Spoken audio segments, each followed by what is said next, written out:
melhorar um pouquinho o foco. Ótimo, mas está jóia.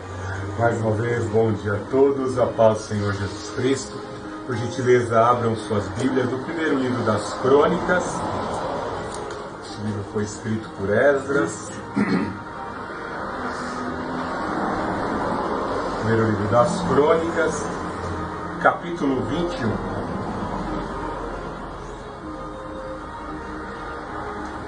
Então Satanás se levantou contra Israel e incitou Davi a fazer a contagem de Israel. Davi disse a Joabe e aos comandantes das tropas: ide contar Israel desde Berseba até Dan, e trazei-me o número para que eu saiba quantos são. Então Joabe disse: que o Senhor multiplique o seu povo 100 vezes mais. Ó rei, meu senhor, por acaso não são todos servos de meu senhor? Por que o meu senhor deseja isso? Por que traria culpa sobre Israel? Mas a palavra do rei prevaleceu sobre a de Joabe. Então Joabe saiu e passou por todo Israel. Depois voltou para Jerusalém. Depois entregou a Davi o resultado da contagem do povo em todo Israel. Havia 1.100.000 homens de guerra em Judá, 470.000 homens de guerra. Mas Joabe não contou os de Levi e Benjamim, pois achara repulsiva a ordem do rei. Com isso desagradou a Deus, e este feriu a Israel. Então Davi disse a Deus: pequei gravemente no que fiz, mas agora peço-te que perdoes o pecado do teu servo, pois fui muito irresponsável no que fiz. Vai no verso 13. Davi respondeu a Gade: estou angustiado demais, prefiro, porém, cair nas mãos do Senhor, porque as suas misericórdias são muito grandes, mas não quero cair na mão dos homens. Agora vamos ao verso 24. Mas o rei Davi disse a Ornã: não, quero comprá-lo pelo seu valor, pois não tomarei para o Senhor o que é teu, nem oferecerei holocausto que não me custem nada. Davi pagou a Ornã a quantia de 600 ciclos de ouro por aquele terreno. Então Davi edificou ali um altar ao Senhor e ofereceu holocaustos e ofertas pacíficas, e invocou o Senhor, que lhe respondeu do céu com fogo sobre o altar do holocausto. E o Senhor deu ordem ao anjo, e este guardou a sua espada na bainha. Oremos. Deus Altíssimo, Deus de amor, Deus de poder, nós te amamos, nós te adoramos, nós te agradecemos. Neste momento tão especial da liturgia, queremos ouvir a tua palavra, queremos ouvir a tua orientação. Ó Senhor Jesus Cristo, que jamais sejamos persistentes e obcecados, meu Deus, orgulhosos, meu Deus, em intentos que te desagradam. Em nome do Senhor Jesus Cristo, Pai, ajuda-nos a fazer o teu querer. Ajuda-nos a oferecer os nossos corpos como sacrifícios vivos, meu Deus, e cumprir a tua vontade. Fala conosco, meu Deus, por meio da tua palavra, que humildes venhamos a reconhecer que é pela tua graça, pelo teu favor imerecido, com o desejo de cumprir o teu propósito, que assim te agradaremos, Pai. Não é por nós mesmos, mas é pelo Senhor, Deus Altíssimo, Senhor Jesus, que nós alcançaremos o teu favor. Somente por ti e para ti, Senhor Jesus. É em nome do Senhor Jesus Cristo que sejam repelidos e afugentados agora os inimigos do Evangelho. É em nome do Senhor Jesus Cristo, Pai. Usa a minha vida para engrandecer o teu reino e pregar a tua palavra. Assim glorificamos ao Pai, glorificamos ao Filho, glorificamos ao Santo Espírito. Amém. Que texto complexo, quando nós assim associamos esse texto de 1 Crônicas 21 ao texto do segundo livro de Samuel, capítulo 24. Talvez alguns dados correlacionados no capítulo 24 de 1 Samuel Depois de um grande tempo, num segundo documento escrito por Esdras, aqui no capítulo 21, nós encontramos alguns valores e alguns números que não são encontrados. A explicação para todos eles, visto que foram confeccionados, produzidos em época diferente.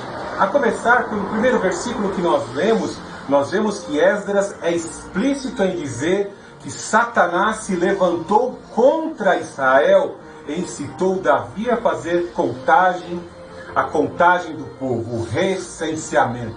E talvez você logo bombardeie com aquelas perguntas, todos em sua grande maioria. Por que Deus castigaria o seu povo por conta de um recenseamento ao qual Davi fez? É óbvio que o nosso Deus, ele não desfere o seu juízo em vão. O nosso Deus jamais efetua juízo em vão. Ele não é sarcástico e nem psicopata, vendo o sofrimento das pessoas, vendo o destino mau que as pessoas trilham e fica ali sorrindo. Quero ver cair no abismo agora. Agora ele cai. Não, nosso Deus não está jogando com a vida das pessoas. Muito pelo contrário, seu amor é tão grande para com a humanidade que ele mesmo, na pessoa do Filho, veio em resgate para que nenhum dos seus filhos marchem em direção ao abismo. O nosso Deus, ele sonda a intenção de todos. Tudo aquilo que você faz quando você entra no seu carro para dirigir aquele carro novo, que é uma bênção, os seus vizinhos estão lá morrendo de inveja que você adquiriu aquele carro bonito, a tua casa que está sendo reformada, a aliança que foi colocada na sua mão, pois agora você é noiva, você é noivo, e aquele noivo bonito, aquela noiva bonita, tudo isso atrai inveja. Existem intentos na pessoa daquele que recebe a bênção e intentos na vida daqueles que invejam.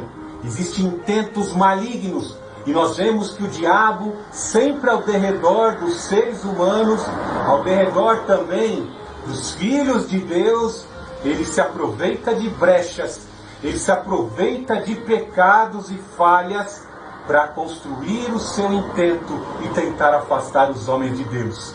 Fazer os homens, os filhos de Deus, entristecerem o Espírito de Deus. E é isso que nós conseguimos detectar nesse texto. Apesar de ainda, mesmo tendo sido escrito pela segunda vez, nas crônicas de Esdras, nós encontramos ainda muitos mistérios. Mas nós vamos conseguindo perceber a vontade de Deus, principalmente quando Davi, arrependidamente, observando a visão do anjo revelado sobre o local ao qual ele haveria de oferecer um sacrifício de holocausto, penitentemente arrependido, e ali o Senhor manda o anjo que desferia o juízo, embanhar a espada, cessar o juízo, e ali ficou um local marcante. Algo marcante que nós vamos ver no final da mensagem. Trago essa introdução para que vocês entendam que Deus tem um propósito em todas as coisas. Quando nós temos um coração arrependido como o de Davi, Deus reverte esse quadro clínico caótico, até mesmo por opções nossas, e constrói o propósito dele através das nossas vidas. Todas as coisas cooperam juntamente para o bem daqueles que amam a Deus. Como eu disse, qual o erro, qual o pecado em ter se feito um recenseamento? Naquela época nós vemos que a sociedade judaica, ela fazia questão de constar e ter em dados específicos, principalmente a linhagem dos homens. O nome das mulheres não é muito levado em conta. Nós vemos que somente ali na linhagem do Senhor Jesus Cristo, em Ruth muitas vezes, em Raabe, há o destaque para mulheres, porque essas mulheres dão exemplo até para os homens pela grandiosidade da obra que realizaram, pela fé que tiveram. Vendo citado ali na genealogia do Senhor Jesus Cristo, 4 mulheres se destacando. Mas em especial nós vamos nos deter agora a importância dos homens na linhagem. Por quê? Tudo aquilo que foi conquistado tinha que ser protegido. E é óbvio, as mulheres sempre foram poupadas dos conflitos, das guerras. Veja como nosso Deus pensou na mulher como o vaso mais fraco. Desde a queda até os dias de hoje, Deus vê a mulher como o vaso mais frágil. Assim o apóstolo Paulo escreveu na sua carta: a mulher é o vaso mais frágil e nasceu para ser protegida e amada pelo homem. Então, para se proteger, havia uma necessidade de se investir no aparelho militar, na força dos homens, aqueles que podiam desembainhar a espada e estar lutando em proteção da terra conquistada, em proteção da sua família. Era muito importante os homens. Então vamos ver aqui, abrir nossas Bíblias rapidamente, aqui em Êxodo 30, do verso 11 ao 16. O Senhor disse a Moisés: quando fizeres a contagem dos israelitas para o censo, cada um deles dará ao Senhor o resgate de sua vida, para que não haja entre eles nenhuma praga por ocasião do censo. Ao ser recenseado, cada um dará meio ciclo, segundo o ciclo do santuário. Esse ciclo é de 20 geras. Meio ciclo é a oferta do Senhor. Quem for recenseado de 20 anos para cima dará oferta ao Senhor.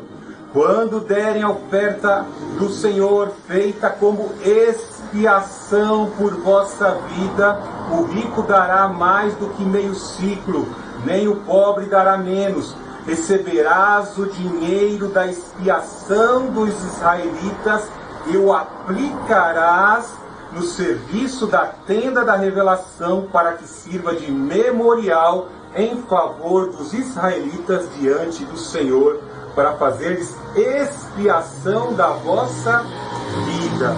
Então nós vemos aqui uma série de restrições, de legislações que estavam contidas na lei do recenseamento. Vemos que os jovens de 20 anos para cima, do sexo masculino, tinham que estar entregando uma oferta no dia do recenseamento.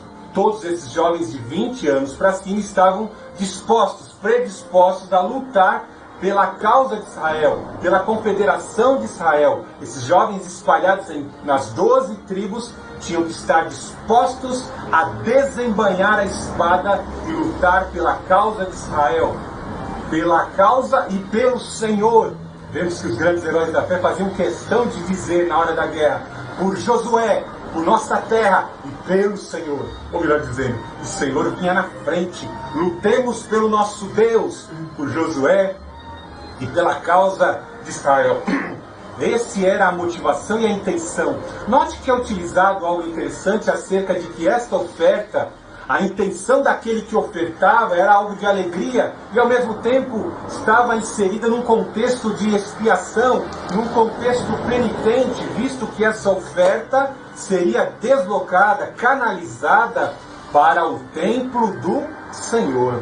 Então vemos que o caráter de quem ia ser recenseado era ter sentimento espiritualista, nacionalista.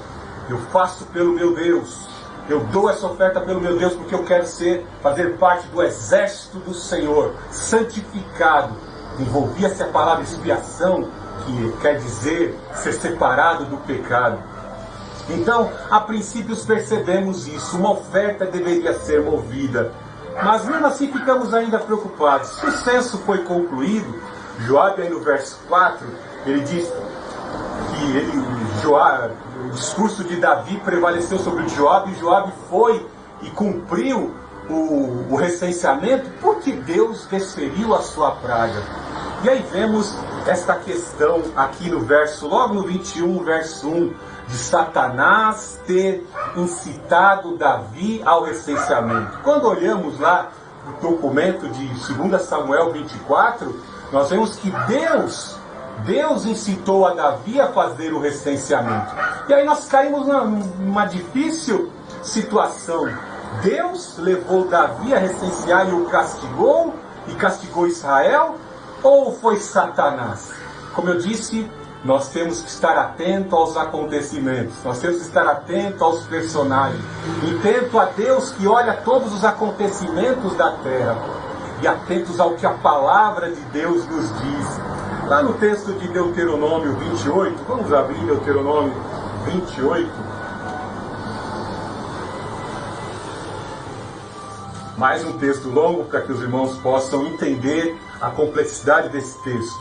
Deuteronômio 28, 20 nos diz: o Senhor mandará sobre ti a maldição a derrota e o desapontamento em tudo que puserdes a mão para fazer, até que sejas destruído e morras repentinamente por causa da maldade das tuas obras, pelas quais me abandonaste. O Senhor te fará contrair uma praga, até que sejas eliminado da terra no qual estás entrando para possuir. O Senhor te ferirá com tuberculose, com febre, com inflamação, com calor forte, com seca, com crestamento e com ferrugem, que te perseguirão até que morras. O céu sobre a tua cabeça será de bronze, a terra debaixo de ti será de ferro. O Senhor dará o pó à tua terra em lugar de chuva. A poeira descerá do céu sobre ti até que sejas destruído. Olha um versículo que é muito destruído, desconfigurado, principalmente no meio neopentecostal. Você já viu até cântico herético. O Senhor fará que sejas derrotado diante de ti os teus inimigos. Por um caminho sairás contra eles, e por 7 caminhos fugirás deles. E serás um espetáculo horrível para com todos os reinos da terra. Interessante que esse cântico aqui, essa passagem da Escritura é distorcida e cantada como um cântico de triunfalismo para os crentes. Mas muito pelo contrário, Deus está dizendo aqui que vai desferir o terrível juízo contra o povo de Deus. O povo de Deus vai para a batalha e vai ser derrotado e perseguido à espada, porque não está alinhado com Deus, mesmo estando na terra da promessa. Veja no 26, os teus cadáveres servirão de pasto para as aves do céu, e para os animais da terra, e não haverá quem os afugente. O Senhor te ferirá com as feridas purulentas do Egito, com tumores, com sarna e com coceira, que não poderás curar-te. O Senhor te ferirá com loucura, com cegueira e com confusão da mente. Acabei de citar aqui uns textos da lei. Agora vamos em 1 Pedro 4,17. 1 Pedro 4,17 nos diz: porque chegou a hora de começar o julgamento pela casa de Deus. Se começa por nós, qual será o fim daqueles que desobedecem o Evangelho de Deus? Notou nessas passagens que se o jovem que fosse recenseado não entregasse a oferta ao Senhor, haveria, e se não fosse obedecida aquela legislação, haveria a praga e a peste. Se o povo de Deus que estava na terra da promessa se esquecesse que foi pelo Senhor que eles alcançaram a terra, a produtividade da terra, o gado se multiplicou, o Senhor ia ferir o povo de Deus da mesma forma como feriu os egípcios. A maior potência econômica da época foi ferida com 10 pragas, e a 11ª contra aquele que pensava que era Deus, que era o faraó. O Senhor fere com juízo. E o texto de Pedro deixa mais claro que a perseguição de Nero, impondo uma terrível perseguição à igreja de Cristo, trucidando os cristãos, era a prova de fogo que o Senhor permitia para separar o justo do injusto, o que serve a Deus daquele que não serve a Deus. Note que em meio àqueles que foram resgatados do mundo e fazem parte do povo de Deus, existem pessoas injustas, pessoas que ainda parcialmente aceitaram ao Senhor Jesus Cristo, frequentam a igreja, os cultos como uma reunião social, mas ainda não tem uma relação pessoal íntima de devoção ao Senhor Jesus Cristo. E essas estão passíveis a um terrível juízo. Por conta deste recenseamento, morreram 70.000 pessoas em Israel. Algo mais terrível é que Davi também foi desferido. O Senhor desferiu juízo contra ele. Então entendemos aqui que a praga, supostamente esta praga que foi desferida no pecado do recenseamento, que Davi assim realizou por conta dos pecados de Israel. E eu te mostro em várias passagens, bastou Josué atravessar o Jordão e entrar e começar a conquistar a terra prometida. Lá vieram os gibeonitas e fizeram Josué pecar. Enganaram. Josué não obedeceu à lei e foi enganado pelos gibeonitas.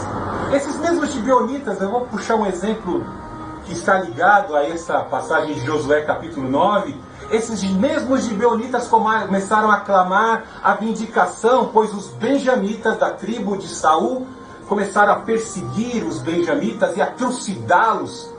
E isso criou um clima de vingança, de retaliação entre os gibeonitas e os benjamitas, que eram do povo de Deus. E houveram 3 anos de peste.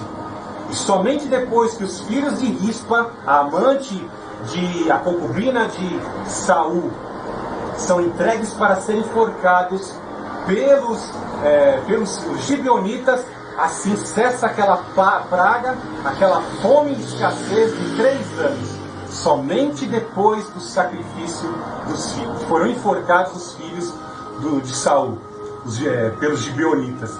Então veja que Deus desfere fome, Deus desfere praga, Deus desfere juízo contra o seu povo. Porque às vezes alguns pecados são conflagrados lá atrás e eles não desabrocham logo a princípio. Eles ficam ali encrustados, esperando o tempo certo de desabrochar num grande problema. Algo que não foi consertado e nem reparado lá atrás, ele vai implicar numa certa fase da vida. E vemos que muitos dos pecados de Israel estavam ainda inseridos no caráter do povo de Deus e vieram a se desencadear nesse pecado. Quando Davi estava em que condição? Um Davi que saiu na varanda do seu palácio e perdeu de vista as fronteiras do seu reino. Ele se esqueceu daquela época em que o Senhor o tirou lá de trás das malhadas, lhe deu muitas vitórias nas batalhas, lhe perdoou o pecado com Betsabá. O Davi já estava velho, Davi já estava velho, e a sua maturidade, de repente, não construiu nele um caráter de gratidão. As experiências que ele adquiriu não construíram nele um caráter agradecido, de se lembrar: o Senhor me livrou do leão, do urso, do gigante, quando eu era foragido de Saul, nas batalhas, para juntar as tribos de Israel, para administrar bem as 12 tribos de Israel. Davi se esqueceu que foi a mão do Senhor que lhe dera aquele reino para ele cuidar. Muito pelo contrário, Davi velho, Davi já está velho aqui, e ele está olhando as fronteiras e sabe que meu braço é bom mesmo, eu sou um grande comandante, eu sou um cara iluminado. Ele se encheu de orgulho. Como disse o diabo num filme mundano, vaidade é o meu melhor pecado, pois Satanás, o mais orgulhoso de todos, ele tenta disseminar na humanidade a síndrome de Lúcifer, a síndrome da vaidade do orgulho. E Davi se esqueceu que fora o Senhor que tinha dado o reino, e ele começou a pensar em expandir as fronteiras daquele território ao qual ele conquistara. Terreno esse que foi demarcado pela peregrinação de Abraão. E ele pensou: para expandir as fronteiras da nação de Israel, eu preciso de um exército. E todos estão aqui se borrando de medo, tremem de medo diante de mim, porque eu sou o mais poderoso aqui da região. Os povos pagãos estão todos subordinados sob impostos pesados. Eu vou expandir e vou chegar até o mar Egeu. Vou expandir para o Oriente, para os 4 pontos da terra. Eu vou expandir isso aqui. Será que essa era a intenção de Deus quando constituiu Israel? Quando constituiu Israel como vitrine do mundo, a nação de sacerdotes? Essa não era a intenção, com certeza não era a intenção de Deus. Quando olhamos o bichinho de Jacó, assim tratado pelo profeta Isaías, ali nos seus textos, entendemos que é coisinha pequena, um bichinho pequeno. Aquele bichinho de estimação que talvez muitos desprezam pelo seu tamanho, mas que é muito amado, que é muito estimado por Deus.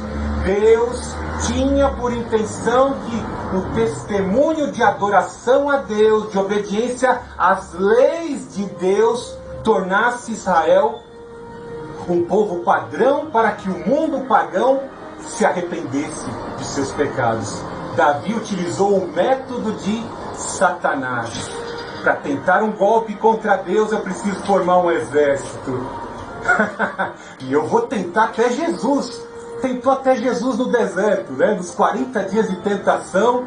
Com certeza Lúcifer chegou, ó, Jesus, é o seguinte, eu já tentei subir lá em cima e desferir um golpe de Estado, mas eu sou criatura, não tenho poder. Mas alguém em pé de igualdade pode enfrentar Javé, o Deus Altíssimo. Essas são as tentações, o diabo lança tentações.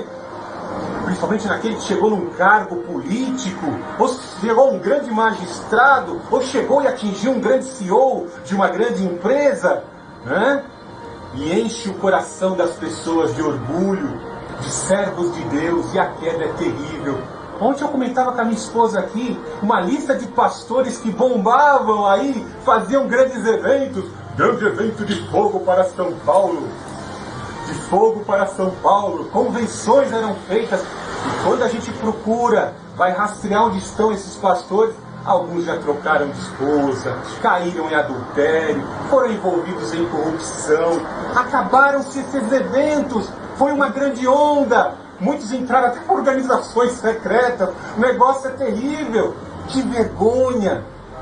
Essa mesma síndrome que contaminou o coração de Davi.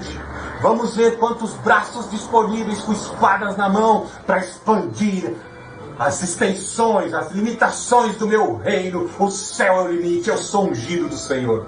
Muito cuidado, ser cheio do Espírito Santo é muito diferente de ser usado pelo Espírito Santo. Até o diabo é usado pelo Espírito Santo. Os bruxos, Balaão foi usado pelo Espírito Santo, a mula foi usada pelo Espírito Santo, os insetos podem ser usados pelo Espírito Santo.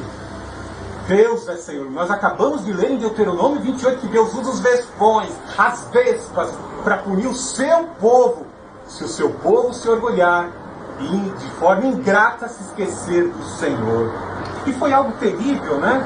Satanás aqui influencia, Deus permite que Satanás influencie Davi, Davi cede, manda Joabe fazer o recenseamento. Algo de interessante aqui é que Joabe, o tio de Davi, que era o comandante das tropas do exército, ele está percebendo o seu sobrinho, né? E ele fala: Davi, qual é o intento do teu coração? Por que você deseja fazer isso, meu senhor? Né? Porque traria culpa sobre Israel. Olha que coisa terrível, né? Que vai envolver dinheiro, vai ter que ter oferta, tem que ouvir a intenção. O povo não está alinhado com você e nem você está alinhado com Deus. Esse intento que você está pretendendo, Davi, não faça essa loucura. Mas a voz do rei prevalece. E algo interessante aqui, né? Veja no verso 5. Joabe entregou a Davi o resultado da contagem do povo em todo Israel. Havia 1.100.000 homens de guerra em Judá e 470.000 homens de guerra. Veja no 6. Mas Joabe não contou os de Levi e nem Benjamim, pois achara repulsiva aquela ordem do rei. Olha que coisa interessante. Olha o coração de Joabe também diante dessa situação, né? Ele é incumbido a fazer uma coisa que está contra Deus, vai atender um rei egoísta e ele tem que fazer recenseamento. Os levitas não podiam ser contados. O contingente de homens dos levitas eram homens consagrados ao Senhor, não estavam disponíveis para a guerra, não poderiam ser computados. E o Joabe tinha que fazer o recenseamento na terra de Benjamim. Olha o receio de Joabe. Joabe estava naquela situação difícil, pois, quem se lembra bem, ele matou Abner. Abner, que era benjamita, o protetor do Esbozete, né, do rei Esbozete lá, né? Ele matou o irmão do Joabe. E havia também uma hostilidade, um sentimento de vingança, de retaliação. Imagine Joabe conferindo o recenseamento na terra daqueles clãs poderosíssimos dos benjamitas. Os benjamitas estavam ali: se a causa de levantar a espada é pela luta a favor de Davi, nós somos contra. Então o Joabe aqui estava com aquele sentimento de resistência. Eu tenho que chamar os meus inimigos que querem vingança contra mim. Então existiam muitas hostilidades. E Deus está lá de cima vendo todos esses sentimentos, todas essas intenções. E Deus vai construir o seu propósito. Esse povo aqui, agora que estava ali, ó, no reinado de Davi, nós estamos bem. Estamos aqui, ó, sossegados, conquistamos a terra, nossos inimigos agora são escravos e nós somos senhores, estamos por cima, somos dominadores. E Deus está lá de cima olhando tudo isso. Mas veja que nem bem o censo acaba no verso 7. Com isso desagradou Deus e este feriu a Israel. Deus olhou para o pecado de cada um deles e usou o diabo para construir o seu propósito. Até o diabo está sendo usado aqui para construir o propósito de ser construída, como nós lemos no final do capítulo 21, a casa de adoração, um local memorial de adoração. Deus fere Israel com a peste. As leis do recenseamento não foram bem executadas. A peste veio a destruição. Veja no verso 8. Então Davi disse a Deus: pequei gravemente no que fiz, mas agora peço-te que perdoes o pecado do teu servo, pois fui muito irresponsável no que fiz. Muitas vezes alcançamos posições como essa, como Davi alcançou, e cometemos atos estúpidos. Você já fez alguma coisa estúpida na sua vida? Isso surge, os atos estúpidos que acontecem nas nossas vidas, quando nós esquecemos de honrar, dar honra a quem tem honra, e adorar a Deus em todas as coisas, em tudo dai graça, pelo ar que você respira. Já pensou se você estivesse em certos locais, morando onde está ocorrendo crise de abastecimento? Você glorificou pelo banho que você tomou, pelo perfume que você está usando, a roupa que você está usando? Quando esquecemos de agradecer a Deus, estamos passivos, sujeitos a cair numa situação como essa. Veja como Davi, antes que o profeta, antes que o porta-voz chegue a ele para corrigi-lo, ele já está pedindo perdão. Ele já está reconhecendo. O mal vai vir, porque eu desobedeci à lei do recenseamento. A minha intenção não está alinhada com a vontade de Deus, mas sim com a vontade de Satã, que é o pecado do orgulho, o pecado do imperialismo, né? O orgulho, a ostentação, o imperialismo, tudo isso fazia parte do caráter de Davi. Veja no verso 9: então falou o Senhor a Gade. Então o Senhor falou a Gade, o vidente: vai e dize a Davi, assim diz o Senhor, 3 coisas te ofereço, escolhe qual delas queres para que eu te faça. Veja que o porta-voz vai até Davi para orientar. A palavra de Deus, ela vem de encontro às nossas vidas. Deus nos ama. Deus está nos vendo muitas vezes desalinhado com a vontade dele e marchando para um caminho errado que trará implicações terríveis pelas escolhas que fazemos. E nosso Deus manda um profeta, nosso Deus manda a palavra, nosso Deus manda um conselheiro. Por isso que é importante nós congregarmos, por isso que é importante nós termos contato com os cristãos, ouvirmos, sermos mais rápidos para ouvir. Na multidão de conselhos, a sabedoria para nós tomarmos as nossas decisões. Veja que especificamente aqui Deus vai falar por boca do seu profeta. Boca de Deus no meio do povo é o profeta. Boca de Deus no meio do povo são os pastores, pregando a palavra de Deus. Ouça, tenha paciência, busque força. É um sacrifício até para ouvir a palavra de Deus nos dias de hoje, pois as pessoas não aguentam mais ouvir mensagem que tenha mais de 30 minutos. É um sacrifício, mas pague o preço. Ouça a palavra de Deus. Diga não à sua carne que quer dormir. Diga não à sua carne que está cansada. Você não vê a hora de ver lá o resultado do jogo, ou fazer qualquer outra atividade, ou um parente teu que vai visitar a casa.